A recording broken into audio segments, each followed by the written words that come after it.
The date was April 8, 1943. At an altitude of 27,000 feet over Rouen, France, Oberleutnant Rolf Hermeken peered through the crystal-clear canopy of his Focke-Wulf 190A5. A smirk played beneath his oxygen mask as he watched the clumsy American silhouettes lumbering upward toward his seasoned formation. Hermeken, a 26-year-old veteran ace, was observing the combat debut of the Republic P-47 Thunderbolt over occupied Europe.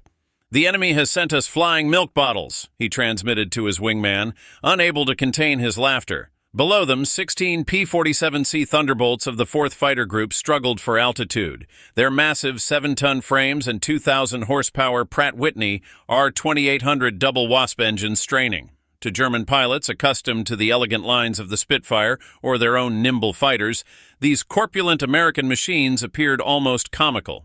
They had barrel-shaped fuselages, greenhouses for canopies, and propellers that dwarfed anything in the Luftwaffe inventory.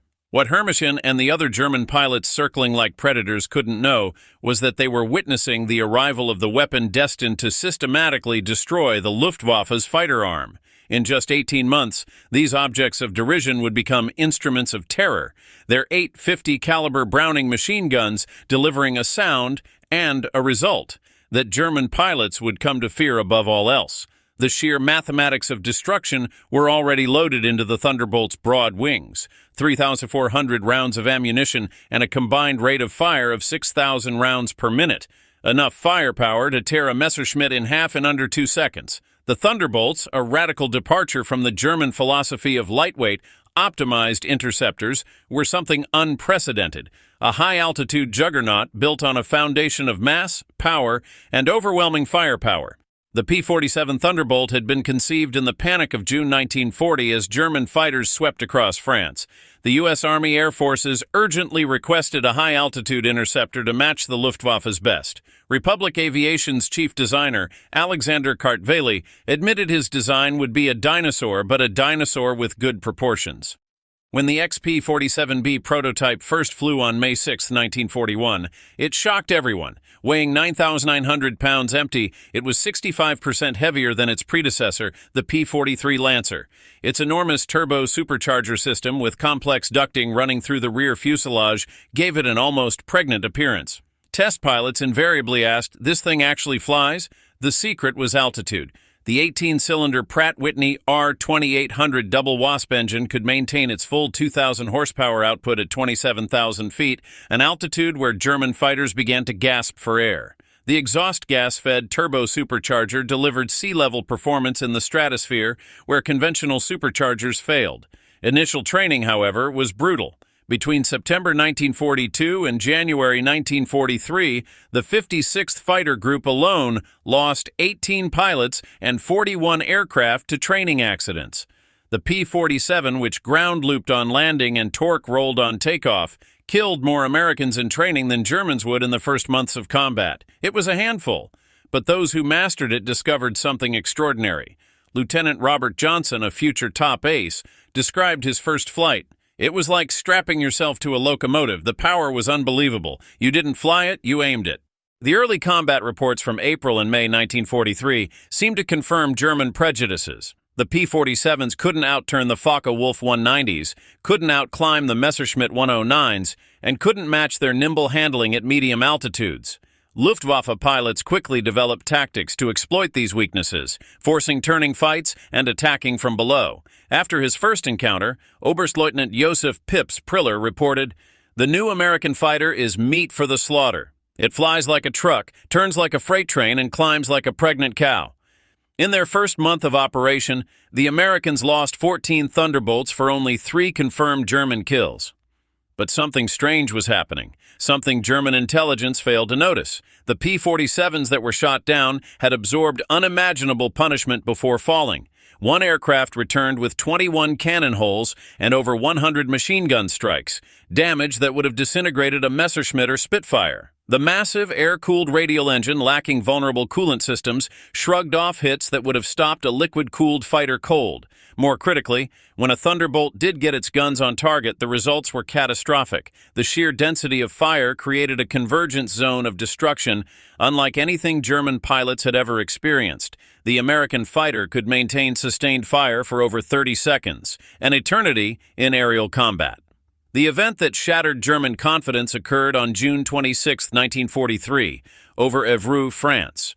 Robert S. Johnson, flying at the rear of his formation, was caught in the crossfire of multiple Focke-Wulf 190s. 21 20mm cannon shells exploded across his aircraft. The canopy shattered, his cockpit filled with spraying hydraulic fluid, and fire erupted. Wounded and trapped, a cannon shell had welded the canopy shut. Johnson pointed the crippled aircraft toward England. The P-47, despite having a violently shaking engine, severed control cables, and catastrophic damage, continued to fly. A lone Focke-Wulf 190 discovered the limping Thunderbolt and positioned itself behind the wreck, firing its entire load of 4 20mm cannon shells and 2 13mm machine guns. The Thunderbolt absorbed it all. The German pilot emptied his remaining machine gun ammunition, then pulled alongside, staring in disbelief at the flying ruin. Johnson saw the young pilot's face shift from confidence to confusion, and finally to something approaching fear. After a final, futile burst of machine gun fire, the German gave an informal salute and peeled away. Johnson crash-landed at Manston. The crew chief stopped counting bullet holes after reaching 200. The engine, the armor plate, and the fuselage's main structural backbone had all taken direct hits, yet the aircraft had brought him home. The survival of Johnson's Thunderbolt sent shockwaves through both air forces. German intelligence initially refused to believe it. They had taken the best the Luftwaffe could deliver, and survived. By July 1943, American pilots were learning to use the P-47's true strengths. The secret, discovered through brutal trial and error, was simple. Don't turn with them. Don't climb with them at low altitude. Use your weight. Use your power. Use your guns. The Thunderbolt's massive weight, initially a crippling disadvantage, became its greatest weapon. In a dive, nothing could catch it. From 30,000 feet, a P-47 could hit 550 mph faster than any German fighter and convert that speed into altitude in a zoom climb that left pursuers behind. Captain Walker Bud Mahurin helped develop the boom and zoom tactic. P-47 formations would climb higher than the Germans could effectively operate, 30,000-plus feet, then roll inverted and dive, reaching speeds that made deflection shooting impossible for the defenders. At the bottom of those dives, the 8 heavy machine guns would speak. German pilots who survived described it as facing a wall of lead.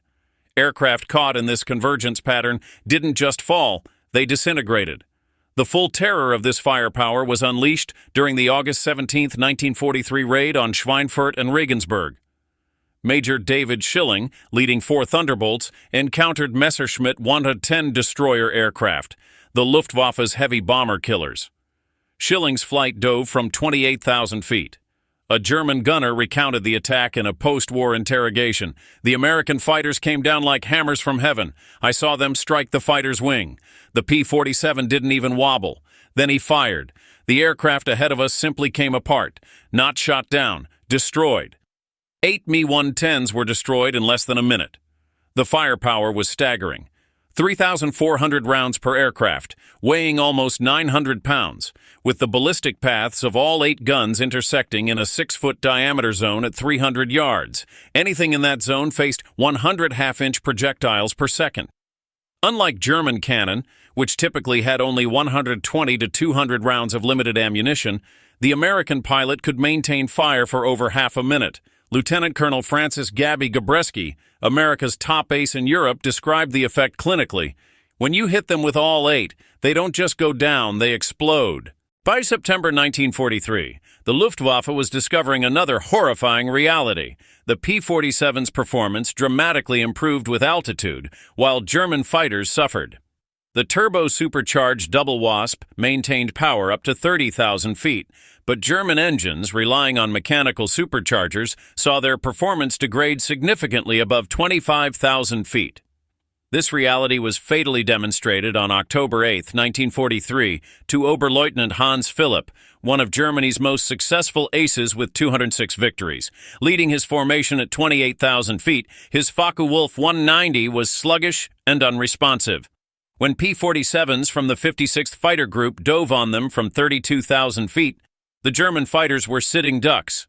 Robert Johnson, now an experienced pilot, opened fire on Philipp's distinctive Focke-Wulf. His combat report was stark. Observed strikes along entire fuselage. Enemy aircraft exploded. No parachute observed. Philipp's death, a veteran of over 500 missions, sent shockwaves through the Luftwaffe. The German High Command ordered an investigation.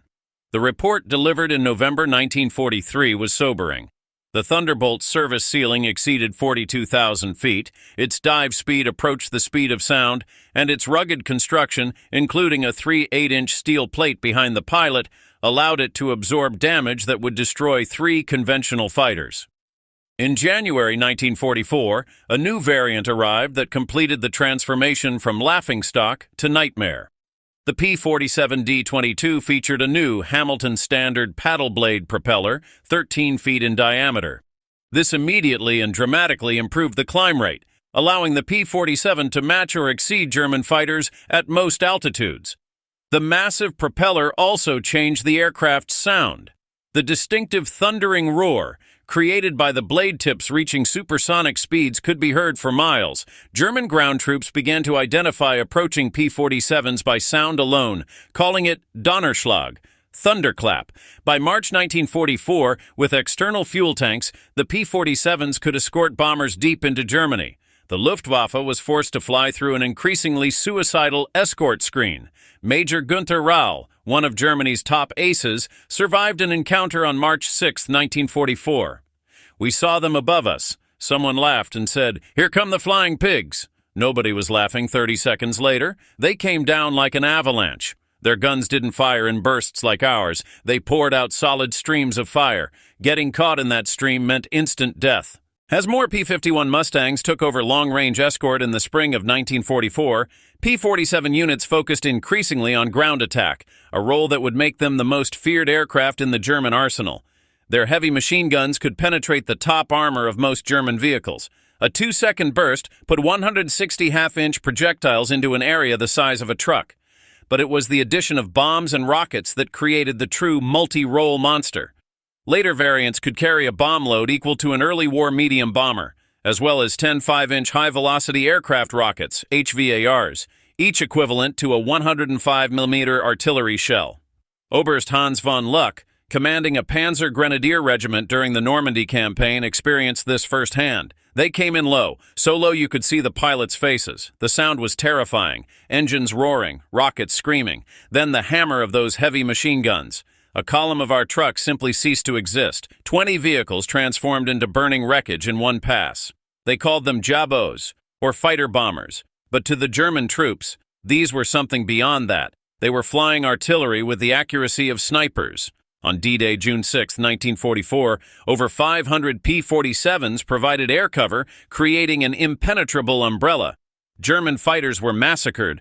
Oberleutnant Wolfgang Fischer reported that of 12 fighters from his group that tried to break through, he was the only one to return. In June alone, Thunderbolts of the 9th Air Force claimed 651 locomotives, 3,147 trucks, and 512 tanks destroyed, forcing the Wehrmacht to move only at night. Even as the war neared its end, the P-47 proved capable of catching the Luftwaffe's ultimate weapon, the jet-powered Messerschmitt Me 262. While the jet was faster, the P-47 could intercept it during vulnerable takeoffs and landings, and in high-speed dives from altitude. Lieutenant Colonel John C. Meyer, diving from 28,000 feet, caught an Me 262, and his guns opened up at 400 yards. The jet pilot never saw the diving P-47. Meyer's report noted the jet disintegrated under fire. As Major George Bostwick stated, "The jets are faster, but they can't turn and they can't take punishment. One good burst from our battery, and they come apart like they're made of paper." The ultimate demonstration of American industrial might came during Operation Bodenplatte on January 1, 1945, the Luftwaffe's desperate attempt to destroy Allied air power on the ground. At one airfield, the Germans destroyed 22 Thunderbolts. A captured German pilot taunted Major George Brooking about the burning aircraft. Brooking's legendary response summarized the entire war. He pointed to the flight line where ground crews were already preparing hard stands for replacements. "By tomorrow, we'll have 40 new ones. How long will it take you to replace your pilots?" The German pilot's smirk disappeared. Within 48 hours, factory-fresh P-47 D-40s filled the flight line. In the attack, the Luftwaffe lost 271 aircraft and 213 irreplaceable pilots. The Americans lost 134 aircraft, all replaced within a week. The numbers told the story of inevitable defeat. Republic Aviation produced 15,683 P-47s during the war, more than any other American fighter. At peak production, the Farmingdale factory completed one Thunderbolt every hour, and the Evansville plant was producing 500 aircraft per month by 1944. Each complex P-47 containing 65,000 individual parts and 8 miles of wiring was assembled by American workers, many of them women who had never seen an aircraft before Pearl Harbor. The ammunition consumption alone was enormous. Over 10 million rounds of .50 caliber per month by mid-1944, produced by plants like the Lake City Arsenal, which manufactured 30 million rounds monthly. Even more impressive was the pilot training. By 1944, the U.S. was graduating 30,000 pilots annually, more than Germany had trained in the entire war. P-47 pilots arrived with a minimum of 400 hours of flight time, trained in gunnery and tactics against captured German aircraft.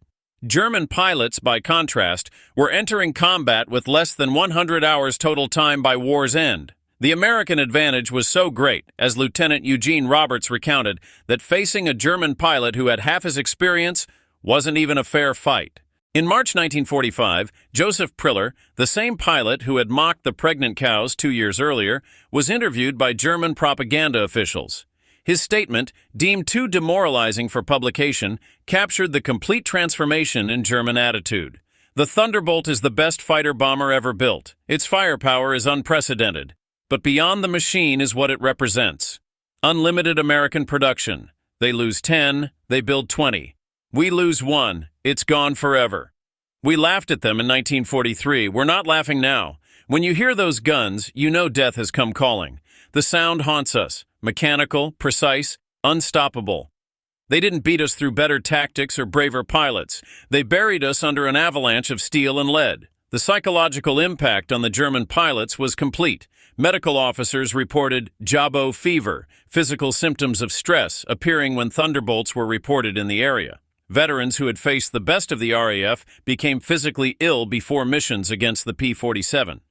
The final statistics are staggering.